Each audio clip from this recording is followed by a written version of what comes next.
Hello there everyone, welcome back to our channel. In today's video, you are going to see how to clear Instagram search history. To do that, let's head over to our Instagram application first.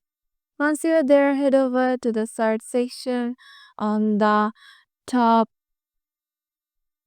on the lower left corner, and here tap on the search bar. And here you will find all of your searches, and there you can just delete one by one by tapping the cross icon. Suppose I'm searching for Hailey Bieber. And then if I go back and tap on search option and go to see all, here you can see the option of clear all. Tap on clear all.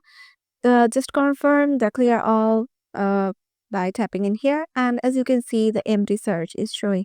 So it means our search history is completely deleted on Instagram. So yeah, this is how it is to easy it is to do. Hope this video will help you out, and we'll see you in the next video.